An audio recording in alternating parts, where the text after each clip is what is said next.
We start today with a discussion, don't we, Dino, about some extreme naughtiness. Extreme naughtiness, not unrelated to today's wines. The story goes that Dino and the rest of us went up to a very, very nice pub in North London called the Red Lion and Sun, didn't we? And it's very dog-friendly indeed. To most dogs. Dino met a lovely man who had 6 dachshunds, but was slightly difficult around them. Anyway, we had a chat. Turned out he ran a thing called the Dachshund Hotel. And when we went away on holiday, we said, would you look after Dino at the Dachshund Hotel? He said, oh, he's a Dachshund, I'd be delighted. Somebody's now banned from the Dachshund Hotel, aren't they? Not allowed to go back because of extreme naughtiness and being clingy and difficult. So thank you very much to Heath and Marcus, about whom we'll hear more in a minute, and indeed to the owners of the Dachshund Hotel, but extreme naughtiness from this person who's not allowed back ever again. Look at him.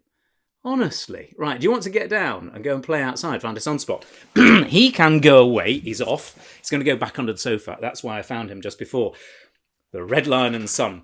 Today's is a slightly different wine show at home because we cover independent wine merchants, but we mustn't forget that the wine trade is totally, the wine trade into hotels and restaurants is entirely locked down. There is really very little happening, except for a few small, very innovative pockets, and I am going to introduce one of them to you now. Roses forever, it is all I need. Lockdown, I don't even That is Marcus and lovely Poppy outside the Red Lion and Sun, owned by Heath Bull, brilliant chap, and there's a little bit just here. I wasn't going to do lots of these clips, so there's a brilliant clip here of Heath and Marcus. See if you can guess the film. Your ego's writing checks that your wine list can't cash. I'm going to finish what I was saying back in that pub. I can see some real genius in your wine selling, but I can't say that on social media, because I don't want people to know. I think you probably just about worked that one out. Oh, the absolute superstars. I used to look after the Red Lion and Sun. Well, not look after, I used to go up and part of my team's responsibility was the pub. And it's a brilliant spot. And they're doing fish and chips and people are popping in and buying wine from the street. And he's become a sort of an independent wine merchant with some wines at, if you like, the regular restaurant price and some of them on special lockdown offers. And I said, well, look, what are you selling? Lots of. And so Heath popped round and he said, these. And he left some wines a suitable distance away from me at the front door, wiped them down and picked them out. He's an absolute star. He's just had another baby not long ago. Many congratulations to Heath and Sophia. You're doing very, very well there. Let's get started. I've got Pinot Grigio here. Somebody asked the other day, they said, I'm going to integrate the questions into today's session. They said, are there any wines that you sort of struggle with? I do struggle with Pinot Grigio, but remember I said we're going to come back to something that's a bit later on where it's Pinot Grigio that I like. Well, this is Terra Alpina Pinot Grigio from Alois Lageder. And this is right up in the mountains. It's really cold. You can go sort of skiing there. And when that happens, it's vibrant and zesty. And you get a much more interesting wine, a sort of serious wine. And the slight almond woolliness and pear of low-lying Pinot Grigio becomes direct and citrus and bright. It's still a sort of very, very lightly aromatic grape variety. It's still all about freshness and it's not oaky. It's one of those grape varieties that don't do well to have any oak on it. It'll not thank you. But it does have this cleansing, palate-cleaning feel. And actually, as a restaurant wine, it's great when it's like this because it goes with lots of really interesting things like a Dover sole. So this comes from the Dolomites. I was reading a book last night, actually. They had a terrible reference. It was about a woman and she scandalised London. She said, I think once she went and Lady Montdor said, confused sodomites with Dolomites. And it was all around London. I don't know how you'd confuse those two. They're quite different things. Moving swiftly on again. These guys are the Lageder family, sort of leading lights in environmentally conscious, sensitive winemaking. And it's about keeping this pristine local environment similarly pristine and looking after it for future generations. And that's one of the beauties of wine, is that because Most wineries really struggle to make a profit in the first generation or two. When you're literally talking about generational stuff here, people have a much longer term sense of what's important about wineries. I remember talking to a winemaker once in Tuscany, and he said there isn't a winery in Tuscany, a vineyard in Tuscany, where when somebody inherits it, they probably wouldn't be better off just going and selling the thing and putting the money in the bank. But they keep it because there's a very close association with the land. That's part of what terroir is. And the Lageders, lovely, lovely family, met them several times, are those sorts of people.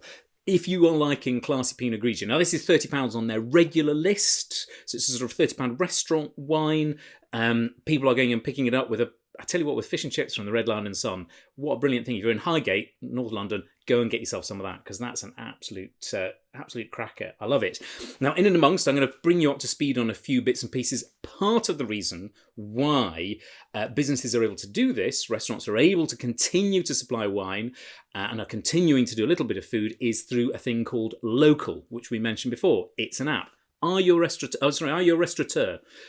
Then go and sign up to Local. We've got the thing up on the screen here. It is an app that's been developed by the skills of both Matthew Clark and Bibendum, who I know big suppliers here, and it allows you really no cost to you, and there's a very small sort of setup fee. So it's really just done to get people up and trading. It allows you to go and have an online sales platform so you can go and get in touch with customers. Singing in the street is not necessary, but I have to say, on the basis of these wines, it is recommended, because it does seem to go and work. So there are businesses around the country who are being able to open up. And in fact, there's a whole group of people, I think, there's a whole sort of group somewhere out in the regions who've signed up for this. And so they're sort of getting, at least to some degree, back on their feet, which is brilliant stuff. So Local, restaurateurs, remember that. Now, can I just get this one off my chest? Restaurateur. There's no N in it, Gordon Ramsay. Restaurateur. It's not restaurateur. It's because it's from the French verb restauration, or restaurer. So you go to a restaurant, and the person who does it is a restaurateur. But can we just get rid of the N in restaurateur? It doesn't exist. It's not there. Sorry, I mean, I'm quite serious about this. It gets my goat. Restaurateur. No, they're not. It's a restaurateur. I'm not being sort of funny about this. It's not like, saying it's an hotel, being kind of terribly Victorian and Nancy Mitford about it. It's just, it is how it is. Right, next wine. I'm just going to calm down here. Bibi Graetz. Bibi Graetz. I met him in Verona a couple of years ago. I was there to win a prize. Sorry, did I just say that out loud? I was just thinking that in my head. Bibi Graetz is really interesting. This is from Tuscany, and it's in a really old medieval castle where he makes this. But he sort of is opposed to everybody, but he's an artist, and that's one of his paintings there. That's a Bibi Graetz painting. He's an artist. Unlike artists do, they sort of fall out with everybody because they're artists. So he doesn't follow the strictures of Chianti Classico and the DOCGs, these local classifications. But he equally doesn't follow the strictures of the Super Tuscans, which was this movement that sort of emerged in the tail end of the 70s, certainly 80s, 90s, where people started putting international grape varieties into things like Sangiovese to make them more appealing, particularly in the United States. He loves old grape varieties, but he says, I'll go and pick them where I think they're best, usually with really old vines. He's a cracking guy. This is brilliant stuff. £13, pretty certain £13. And it's just chunky, fruity, bright, zesty Sangiovese. Really interesting Sangiovese. I must tell you, I bet lots of you are having pizzas and pasta. Homemade pizza, whoever is making homemade pizza. That is homemade pizza wine. Or indeed, takeaway pizza wine, if you can go and find a restaurant using their online app. That's the kind of thing you want to be going and drinking with it, because it's zesty and bright. It works really well with tomatoes. There's a lovely fruit to it. It's all about this explosion of fruit. Really delicious stuff. So if you can go and find some Bibi Graetz, the Casamatta, if you are in North London, go and buy it from Heath up at the Red Lion and Sun. There is a little bit of a theme today, which is about people in hospitality and helping people out and supporting people. And this person here is doing a lot of help. This is an old colleague of mine. She's called Kat Hounsell. We worked together a long time ago in the wine trade. And Kat was always one of those people who just sort of nice. And she listened and she had great empathy. And she's made a career brilliantly out of going and becoming professionally empathetic. No, she's a well-being specialist. She works in with lots of organisations about how you go and look after your mental health and your well-being. She has been doing a lot of blogs and updates for the Drinks Trust. The Drinks Trust used to be called the Benevolent. It's now called the Drinks Trust. One of its patrons is Matthew Rees. All right, Matthew? Thank you very much indeed for going and doing your patronage of the Drinks Trust. Now, brilliant. Now, you can go and do two things, and if you're in the trade, one of them, there's some amazing fundraising that's going on, and it's phenomenally successful. If you are a wine business and you're watching this and you have not donated to the Drinks Trust, shame on you. Go and do it now. I know times are tough, but we've got to look after each other and mesh together.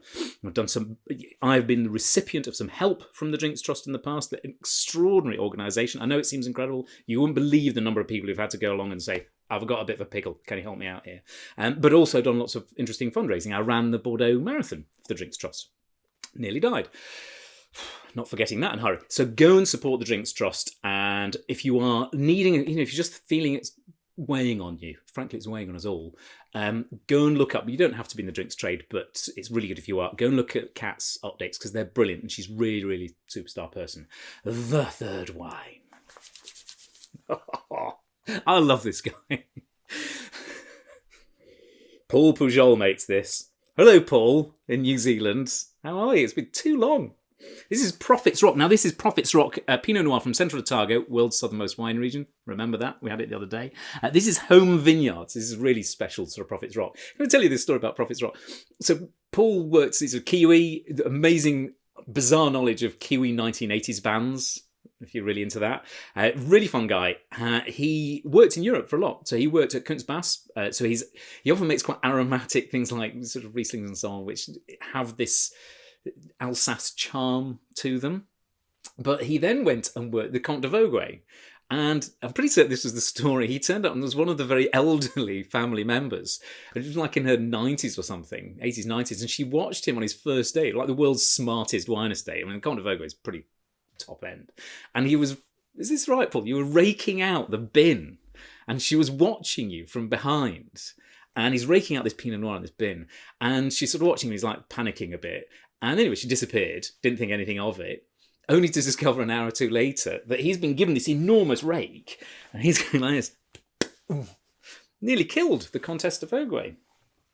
And she was lying in the first aid tent, wasn't she? In the sort of first aid room. And he thought he was going to get sacked. And she said she'd been in the winery since she was like 5. The one thing she should have known is not to stand behind somebody when they're raking out a bin. She didn't blame him at all. But did nearly kill her. So cracking start to his wine trade career. But he makes these stylish wines. I don't like that sort of idea. Is it Burgundian or not? But it is kind of Burgundian. There is something about these wines which is, it has that Burgundian terroir-focused sensibility. It's not just about fruit. It's about silkiness and texture and length and fragrance. Then all these other words that you're not really meant to go and use about wine, about sort of charm and elegance and, you know, where do they sort of sit? They are just beautiful lingering wines. They're not trying to, they sort of gently persuade rather than argue their position, if that makes any kind of sense at all. Just so delicious. So this is normally £60 on Heath's list. He's selling it for 40 as part of a sort of lockdown offer. I cannot recommend more a wine as a bit of a treat for you if you're wanting to go and get something out and about that you might not normally see. These wines are pretty rare. You don't see them around very much. Paul's brilliant fun. We've had absolute screams at dinners. You know, extraordinary wine person. But one of those people that we all love. Somebody who really knows about wine, but wears it very lightly. There's no snobbishness. He's a Kiwi who's sort of into bizarre bands from the 80s, and you flit around from great wine to get him to tell you the stories about the last night at the Comte de Vogüé when he was working there. It's a brilliant story. Oh, that is delicious. I really, really do love Central Otago Pinot in this elegant frame. I think it's brilliant. Right, Chris has sent me a question. We don't have a lot of time for a lot of questions today. Chris has sent me a question. He said, I mentioned the coffee test once or twice. Can I recommend? 2 or 3 people have asked me recently about the coffee test. It's not my coffee test. It's originally sorted by a guy called Tim Haney, Haney, Hanni, who's a master of wine. Really lovely guy. Somewhat controversial in his way. Well, I quite like the coffee test. It's based around varying sensitivities to taste on your taste buds. And the idea is, how do you take your coffee? Do you take espressos, or do you have something like a strong flat white? Do you have a latte, or do you have like a mocha latte frappuccino? And where do you fit in that bracket? Because often it's our sensitivity, particularly to tannin, that tends to drive what sort of wines we like. And people broadly form into these categories. Espresso drinkers, kind of like me. Relatively few taste buds, actually. Most wine trade people, relatively few taste buds. We're about a quarter of the population. Most of the population, about half, quite like sort of cappuccino flat whitey coffees, and have an average number of taste buds, by which I mean sort of half the number of these dudes in some cases. And so great varieties like Sauvignon Blanc and Merlot that are very mid-weight, they tend to be more popular. Whereas things like Nebbiolo, which people sort of say, well, I know I'm meant to like that. We've already had a question like this, can't remember who it was. But they said, I know I'm meant to like it, I don't. Chances are you probably just have sort of too many taste buds. It sort of overwhelms your palate. Then down here, we've got people who are very sensitive tasters. And these characters, they have lots of taste buds and so tend to get very overwhelmed by fruit. So whilst Pinot Grigio might not taste very much to me, it often tastes very fruity and full-bodied to them because they have more taste buds. Somebody's turned the volume up on their palate. I have my little finger here because there's a funny little group, about 5% of people who are sometimes known as hypersensitive sweets. And they have a very sweet palate. And if you watch Series 1, you should do this anyway, watch Series 2, Episode 1. So Series 2, Episode 1 of The Wine Show, Gina Yashiri, we finally get it. Gina thinks she doesn't like wine. We finally nail it down. She sits here, and what we have to do is go and find a wine that is not only delicate and light, but also has a touch of sweetness to match her palate. And somebody was asking me about that just the other day. They said, what sort of wines? So when you sit there, you will like things like off-dry Zinfandels, dry white Zinfandels, things like slightly sweeter Grenaches, some pudding wines. Go to look for off-dry Rieslings. That's your world is in off-dry Rieslings. Lower alcohol, fragrant, light, with a touch of sweetness. A couple of producers who I can think of, Selbach Oster is my absolute go-to in that frame. They're just brilliant, gorgeous wines. So when you do your coffee test, and if you're trying to buy wine for somebody else and you want them to find something, think about how they take their coffee. If they are up here, Claret, Nebbiolo, big powerful things, Chianti Classico. If they're here, then it's much more likely to be Prophet's Rock Pinot Noir. Even that's how sort of Sangiovese, mid-framed, mid-weight kind of wines. And if it's these things, Gamay, Pinot Grigio, lighter, more elegant styles of wine.